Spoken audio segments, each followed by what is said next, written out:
Eu sou Mário Persona e essas são as respostas que eu dei aos que me perguntaram sobre a Bíblia.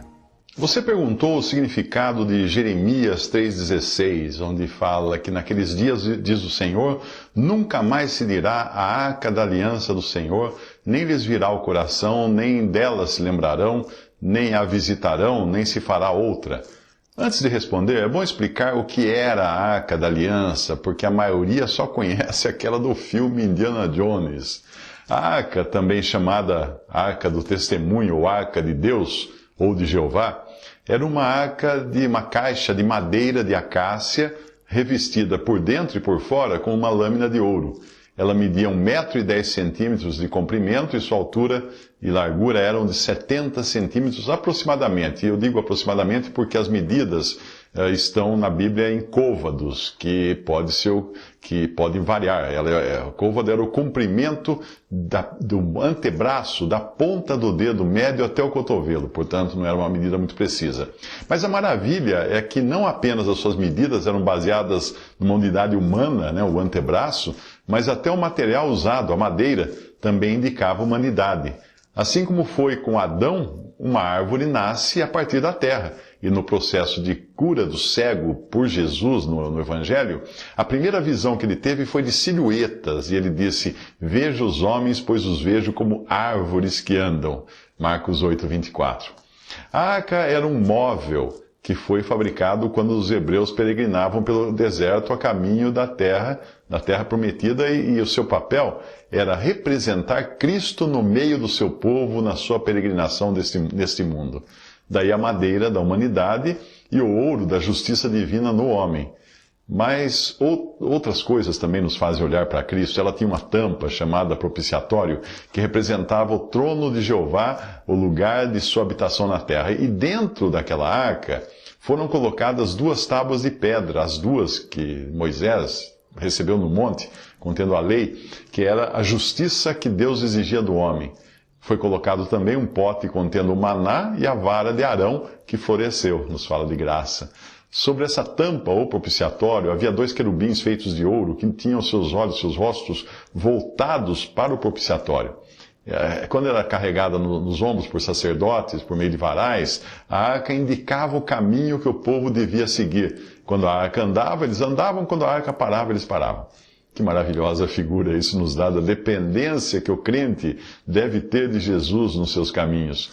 Quando os israelitas chegaram ao seu destino e precisaram atravessar o Rio Jordão para entrar na Terra Prometida, a ordem se inverteu. Ao invés da arca ir na frente, os sacerdotes pararam dentro do rio, com a arca nos ombros, e o povo atravessou o leito do rio, enquanto o Senhor barrava as águas rio acima.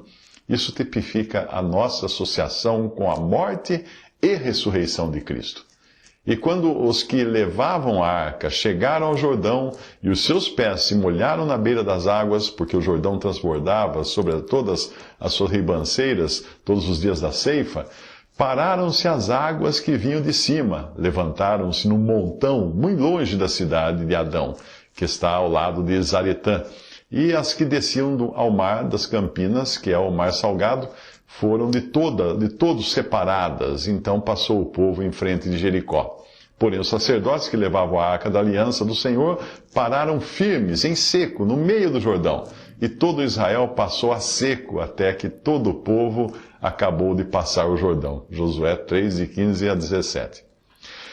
Tendo o tabernáculo sido armado, agora já na Terra Prometida, a arca não ficou sempre ali no tabernáculo. A arca acompanhou o povo também dentro da terra da promessa, e você pode encontrar isso lendo 1 Samuel. Quando ameaçados pelos inimigos, os israelitas confiaram mais no objeto arca, como se fosse um amuleto, para dar sorte na batalha, do que no Senhor. E acabaram vencidos pelos filisteus, e a arca foi roubada pelo inimigo, que acreditava ter ela poderes especiais. Mas a arca só trouxe dor de cabeça aos filisteus, começando pelo seu ídolo Dagon, em cujo templo ela foi colocada, e por 2 vezes o ídolo caiu diante da arca e na segunda vez se quebrou. Acabaram então levando para outros lugares, mas como a arca só trazia problemas, enfermidades, mortes, os filisteus acharam melhor devolvê-la aos israelitas, seguindo instruções de seus próprios sacerdotes e adivinhos, pagãos. Esses ordenaram, veja só, que fossem colocados dentro da arca hemorroidas e ratos feitos de ouro, e que ela fosse transportada num carro de boi. Tudo errado. Os homens que olharam dentro da arca morreram, e mais tarde, já em posse dos israelitas e sendo carregada do modo dos filisteus, ainda, o Senhor matou o homem que tocou nela pensando que ela iria cair do carro de boi. Os israelitas jamais deveriam ter carregado a arca seguindo instruções de adivinhos pagãos. Eles tinham as instruções dadas por Deus. Tudo isso é muito instrutivo para sabermos que não nos compete olhar dentro de Cristo, como aqueles homens olharam dentro da arca, porque a sua pessoa divina, mesmo na sua humanidade, é inescrutável. Em Lucas 10, 22, Jesus diz: "Tudo por meu Pai me foi entregue. Ninguém conhece quem é o Filho, senão o Pai. E nem quem é o Pai, senão o Filho, e aquele a quem o Filho quiser revelar." No versículo anterior, ele tinha orado: "Graças te dou, ó Pai, Senhor do céu e da terra, que escondeste essas coisas aos sábios e inteligentes e as revelaste às criancinhas. Assim é, ó Pai, porque assim te aprouve." Lucas 10, 21. A chave para se conhecer a Deus está no verbo revelar. É impossível ao homem compreender as coisas eternas pela razão, porque a nossa mente natural foi criada para viver no espaço-tempo material. Deus se faz conhecer, sim, apenas por revelação. E como se obtém tal revelação? Crendo, pela fé, crendo que Deus enviou seu Filho ao mundo para morrer numa cruz e receber ali o juízo pelo pecado. Quando você tira uma foto com uma câmera de filme daquelas mais antigas, você sabe que a foto está ali, mas não consegue vê-la até que ela seja revelada. Ao crer em Jesus, você sabe que Ele morreu por você e seus pecados foram todos pagos na cruz, ainda que nada disso lhe seja visível. Mas Deus revela esse filme no seu coração e você pode dizer sem hesitar: "Jesus morreu por mim, Ele levou sobre os seus meus pecados na cruz, agora eu conheço o Pai." Quando Jesus diz: "Tudo por meu Pai me foi entregue", está se referindo a tudo que foi criado. Jesus é Deus, o Criador de todas as coisas, e o Evangelho de João diz que todas as coisas foram feitas por Ele, e sem Ele nada do que foi feito se fez. João 1,3. Aqueles que negam a sua divindade e acham que Jesus foi criado, não saberão explicar como o Criador poderia ter criado a si mesmo. Mas aqui na passagem, Lucas, ele fala no sentido da autoridade que lhe foi conferida ou concedida pelo Pai na sua condição de homem, de herdeiro universal. Hebreus 2,10 fala desses dois aspectos, que Jesus é aquele para quem são todas as coisas e mediante quem tudo existe. Hebreus 2,10. Repare que Jesus diz: "Ninguém conhece quem é o Filho, senão o Pai, nem quem é o Pai, senão o Filho, e aquele a quem o Pai o quiser revelar." Tanto em Lucas 10, 22, como em Mateus 11, 27. O conhecimento do Pai não é no sentido de se dissecar a divindade. Eu conheci meu Pai humano durante todo o tempo da minha vida e eu nunca vi as suas entranhas. É o mesmo que Jesus promete àqueles a quem Ele revela o Pai. Um relacionamento de pai e filho. Mas se você pode conhecer o Pai pela fé através da revelação de Jesus, por que o Pai não pode fazer o mesmo, isto é, revelar o Filho para nós o conhecermos como tal? Porque a humanidade do Filho sempre será um mistério e a encarnação jamais será compreendida pela mente humana, nem aqui, nem na eternidade, nem nunca. Sobre a expressão, "ninguém conhece quem é o Filho, senão o Pai, nem quem é o Pai, senão o Filho, e aquele a quem o Filho quiser revelar", de Lucas 10, 22, William MacDonald escreveu as seguintes palavras: "Existe um mistério incompreensível sobre a pessoa de Cristo. A união da divindade e da humanidade em uma pessoa levanta problemas que confundem a mente humana. Por exemplo, há o problema da morte. Deus não pode morrer. No entanto, Jesus é Deus e Jesus morreu. E, no entanto, a sua natureza divina e humana são inseparáveis, mesmo assim. Portanto, embora nós possamos conhecê-lo, amá-lo, confiar nele, existe um sentido em que somente o Pai pode entendê-lo verdadeiramente. O Pai também é inescrutável. Por fim, somente Deus é grande o suficiente para entender Deus. O homem não pode conhecê-lo por sua própria força, ou por seu intelecto, inteligência, ou coisa alguma, pela ciência. Mas o Senhor Jesus pode e revela o Pai para aqueles a quem Ele escolhe. Quem conhece o Filho também conhece o Pai, disse Jesus. Até aí, então, William MacDonald. Antes que você me pergunte, a resposta é sim. Tudo isso aquela pequena arca representava e muito mais. Quando ela era transportada, o véu que havia no tabernáculo e depois no templo era colocado sobre a arca. Esse era o véu que vedava ao homem o acesso ao trono de Deus, representado pelo propiciatório sobre a arca. E é o mesmo véu que foi rasgado de cima a baixo, de Deus para o homem, quando Jesus morreu. Apenas os sacerdotes podiam ver a arca além do véu. Hoje, todo aquele que crê em Cristo é sacerdote, com amplo acesso e restrito acesso a Deus. O véu do tabernáculo que cobria a arca em trânsito, quando ela era transportada, era feito de azul e púrpura e carmesim e linho fino torcido, como fala Êxodo 26:31. Essas cores e materiais tipificavam, respectivamente, o azul do caráter celestial de Cristo, a púrpura do manto dos reis, revelando sua dignidade real, o escarlate para expressar sua formosura e também o linho fino, que nos fala da sua perfeição moral.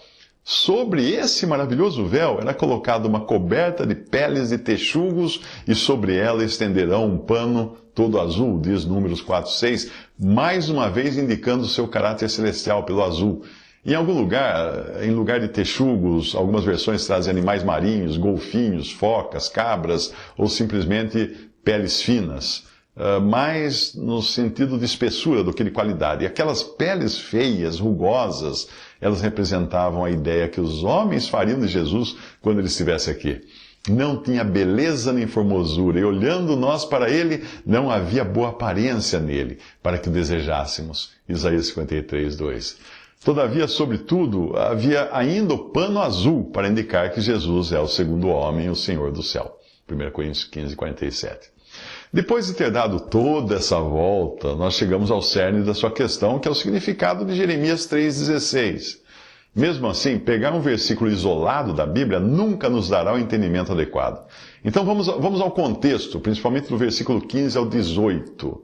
E sucederá que quando vos multiplicardes e frutificardes na terra, naqueles dias, diz o Senhor, nunca mais se dirá a arca da aliança do Senhor, nem lhes virá o coração, nem dela se lembrarão, nem a visitarão, nem se fará outra. Naquele tempo chamarão a Jerusalém o trono do Senhor, e todas as nações se ajuntarão a ela em nome do Senhor em Jerusalém, e nunca mais andarão segundo o propósito do seu coração maligno. Naqueles dias andará a casa de Judá com a casa de Israel, e virão juntas da terra do norte para a terra que dei em herança a vossos pais.